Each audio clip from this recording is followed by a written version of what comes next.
So now I'm going to go into the retail readiness round where I'm going to ask you three questions specific to retail stores. So excited to hear your answers. Okay. Number one, what is the one thing you wish you knew before launching in retail stores that, if known, you feel would have impacted your business in a positive way those first early days of being on shelf? I wish I would have known that it takes the stores about 2 weeks to actually set up your product.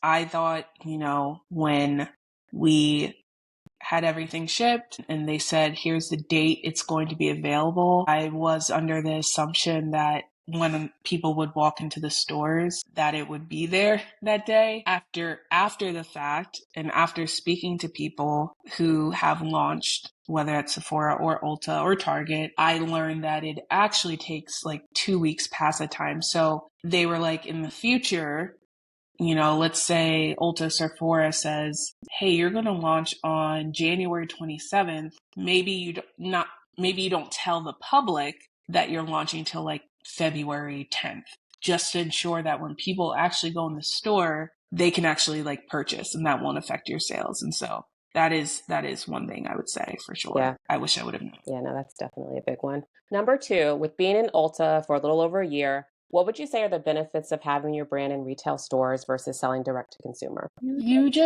When your brand is on shelves, you have the opportunity to, in terms of the funnel, right? If you were to just an online business, you would have to either run an ad or pay an influencer for someone to, talk about your product. Then they would have to see it almost like 7 to 9 times before they actually make that purchase. I think retail, if you have a good relationship with the sales staff there, and, with your product being out, you have the ability to kind of get to the bottom of that funnel a lot quicker because the person can try out your product in person. And also, you have the opportunity to get in front of thousands of people on a daily basis in areas of the country that you wouldn't necessarily be able to touch and pinpoint, through ads. And so, yeah, it is great that, we have people in like, I don't know, Idaho who, are buying our products in the store. I think we even are in some Ultas in Alaska. And so like, yeah, if we were just D2C brand, I probably wouldn't be able to reach people in those areas as quickly as I am being on a retail shelf. Yeah. And then number three, what are some important grants, especially being kind of the grant queen, to apply for listeners that have a beauty brand and are looking for financial support to grow within retail or just growing their brand?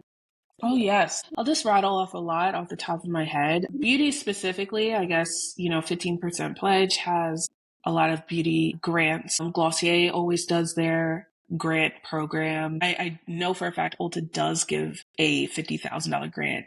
From my understanding, hearing from other friends, I think Sephora is like $5,000 to $10,000 grant, but that's still money. And then lastly, it's not necessarily beauty focused, but hey, I was a beauty brand and I went against tech companies and other health care companies. So therefore I will always recommend applying to Black Ambition, which is a grant program by Pharrell Williams.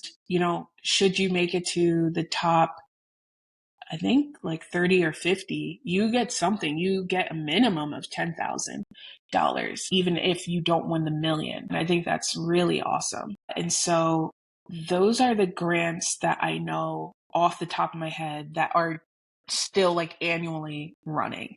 Yeah, thank you for that. And I'll definitely put that in the show notes. I think that's important for people that are looking for money to support and grow their brand.